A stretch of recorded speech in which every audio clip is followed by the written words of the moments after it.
Welcome to IP mat वाला। दोस्तों, आप सामने यहां देख पा रहे होंगे कोटक महिंद्रा बैंक। आप में से हो सकता है काफी सारे लोग इसके कस्टमर्स भी हों, या डिफरेंट डिफरेंट बैंकिंग सर्विसेज भी आप हो सकता है कोटक महिंद्रा बैंक के अवेल करते हो। पिछले कुछ सालों की बात करें तो कोटक महिंद्रा बैंक के द्वारा एक बहुत अच्छी ग्रोथ देखने को मिली है।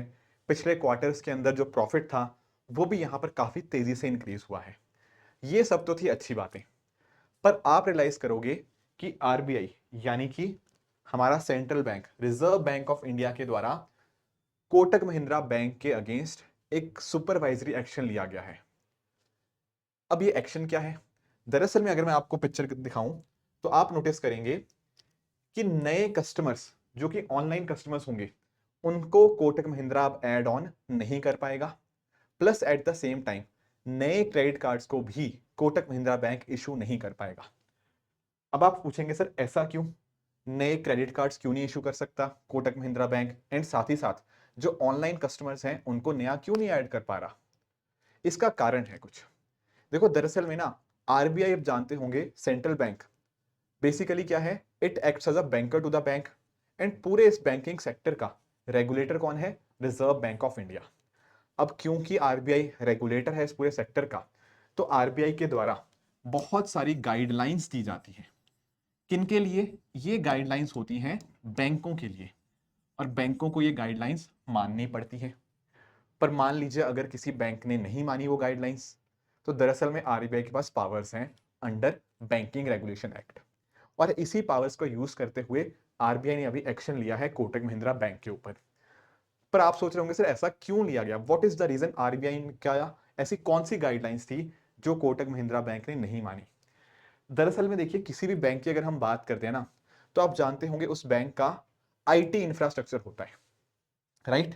इंफॉर्मेशन टेक्नोलॉजी जो इंफ्रास्ट्रक्चर होता है, जिसकी वजह से बैंकिंग सिस्टम काम करते हैं, राइट? आप खुद इमेजिन करो ना यार, आप मान लो कहीं पर भी अपना बैंक अकाउंट खुलवा रहे हो, आप बहुत सारी डिजिटल ट्रांजैक्शंस भी करते हो, आप यूपीआई भी करते हो, डेबिट कार्ड, क्रेडिट कार्ड, और भी बहुत सारी ऑनलाइन बैंकिंग, नेट बैंकिंग, बहुत सारी चीजें आप करते हो, राइट? ये कैसे पॉसिबल है?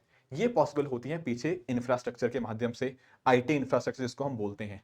एंड आप जानते हो इसी इंफ्रास्ट्रक्चर की वजह से कहीं ना कहीं पूरा बैंकिंग सिस्टम आपस में कनेक्टेड रहता है, राइट?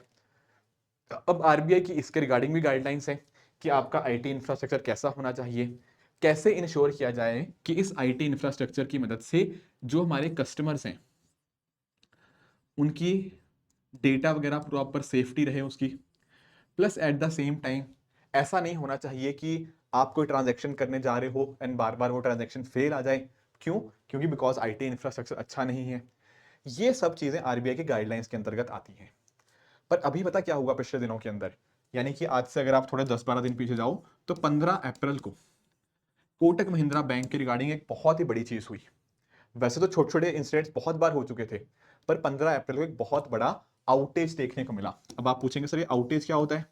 देखो, 15 अप्रैल को हुआ क्या, कोटक महिंद्रा बैंक के जो बहुत सारे कस्टमर्स थे वो ना यूपीआई के माध्यम से किसी को पेमेंट कर पा रहे हैं, नेट बैंकिंग करने की कोशिश कर रहे हैं तो बार बार ट्रांजैक्शन फेल्ड आ रहा है। ऐसे ही ऑनलाइन ट्रांजैक्शन सब जगह फेलियर की खबरें देखने को मिली, लोग उसको अच्छे से यूज नहीं कर पा रहे थे।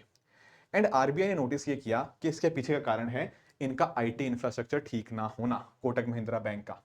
और आरबीआई ने साथ साथ ये भी बोला कि ऐसा नहीं है कि हमने पहली बार इनके ऊपर कुछ एक्शन लिया है, हम तो पिछले 2 सालों से कोटक महिंद्रा बैंक को बोल रहे हैं कि अपने आईटी इंफ्रास्ट्रक्चर को बेहतर कर लीजिए।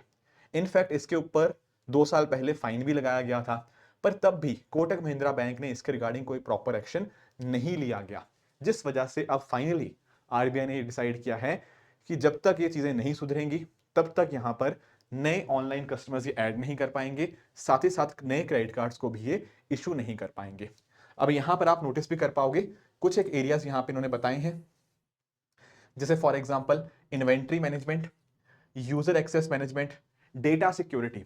आजकल आप देखते हो बहुत सारे साइबर फ्रॉड्स वगैरह देखने को मिलते हैं, तो बैंकिंग सेक्टर की रिस्पॉन्सिबिलिटी बन जाती है कि अपने लोगों का डेटा भी मेंटेन करें, प्रॉपर डेटा हो एंड उनकी सिक्योरिटी भी हो। ऐसा ना हो कि साइबर फ्रॉड बहुत ज्यादा बढ़ पाए, तो यहाँ पर भी कोटक महिंद्रा बैंक इन सब चीज़ों के ऊपर खरा नहीं उतर पाया है। बिजनेस आपका कंटिन्यूटी हो गया, डिजास्टर रिकवरी कुछ गड़बड़ आ जाती है तो उसको कहीं ना कहीं कैसे ठीक करना है, ये सारे पैरामीटर्स के ऊपर आरबीआई ने नोटिस किया कि कोटक महिंद्रा बैंक ठीक से एक्ट नहीं कर पा रहा था। 2 साल से आरबीआई ने बार बार उनको बोला भी कि आप अपने सिस्टम को ठीक कीजिए, पर जब इतना कुछ करने के बाद भी, उनके ऊपर फाइन लगाने के बाद भी ये सब चीजें नहीं हुई, तो फाइनली आरबीआई ने निर्णय यही लिया कि हम अब एक डायरेक्ट एक्शन लेंगे इस बैंक के ऊपर, क्योंकि बार बार हिदायतें देने के बाद भी इन्होंने नहीं माना। अब आप पूछेंगे सर, अगर चलो ठीक है, अगर नए कस्टमर्स नहीं ऐड होंगे, इससे क्या कोटक महिंद्रा बैंक को नुकसान होगा? आंसर इज बिल्कुल यस। देखो, बैंक पैसे कहीं ना कहीं कैसे कमाता है? जब उसके कस्टमर्स बढ़ेंगे। और अब जब रोक लगा दी गई है नए कस्टमर्स को ऑनलाइन ऐड करने के लिए, तो बैंक का जो बिजनेस होगा वो उतनी तेजी से ग्रो नहीं कर पाएगा जितना पहले कर पा रहा था। इसके अलावा बैंक की कमाई का एक सोर्स होता है क्रेडिट कार्ड्स भी।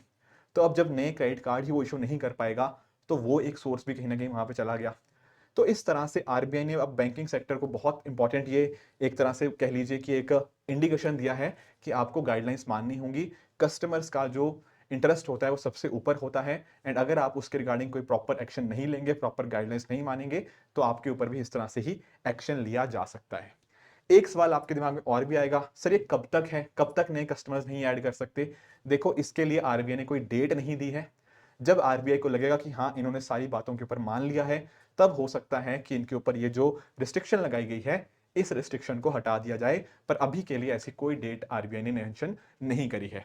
तो कोटक महिंद्रा बैंक का भी यही आया है कि हम आरबीआई के साथ बिल्कुल कंप्लाई करने की कोशिश करेंगे, कोशिश कर भी रहे हैं, इन कोशिशों को थोड़ा और बढ़ाएंगे। इसके साथ में अगर आप नोटिस करोगे तो जैसे मैंने आपको बताया कि जैसे यूपीआई के अंदर पेमेंट सक्सेसफुल होती है ना, तो 15 अप्रैल को जो कोटक महिंद्रा बैंक के बहुत सारे कस्टमर्स थे, उन्होंने ये रिपोर्ट किया कि ये बार बार फेल हुए जा रहा था, और भी बाकी सारी चीजों के अंदर भी, राइट। एंड जब ये न्यूज आई, उसके बाद आप नोटिस करोगे कोटक महिंद्रा बैंक के जो शेयर्स थे 13% लगभग नीचे गिर गए हैं, राइट। तो ये सारी चीजें कहीं ना कहीं बिजनेस को तो इंपैक्ट करती ही करती हैं। ओवरऑल मार्केट में भी एक नेगेटिव सेंटीमेंट जाता है, क्योंकि ऑलरेडी जो एग्जिस्टिंग कस्टमर्स भी हैं कोटक महिंद्रा बैंक के, वो भी सोचेंगे एक बार कि यार, अब बैंक के ऊपर आरबीआई कुछ एक तरह से कुछ रिस्ट्रिक्शन लगा रही है, तो क्या मेरा पैसा भी सेफ है या नहीं है?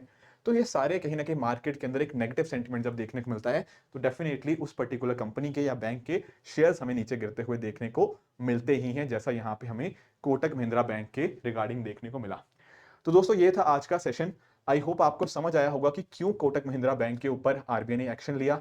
बाकी आप जानते होंगे कि आरबीआई, क्योंकि ये हमारे पूरे बैंकिंग सेक्टर का रेगुलेटर है, plus at the same time बहुत अच्छे अच्छे काम करता है। पिछले दिनों के अंदर पेटीएम पेमेंट बैंक के ऊपर भी यहाँ पर एक तरह से एक्शन लिया गया था।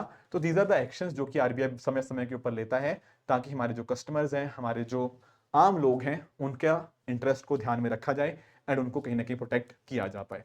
तो दोस्तों, इसी तरह से आप भी अपने एंड पे हार्डवर्क करते रहिए। Thank you very much for the discussion.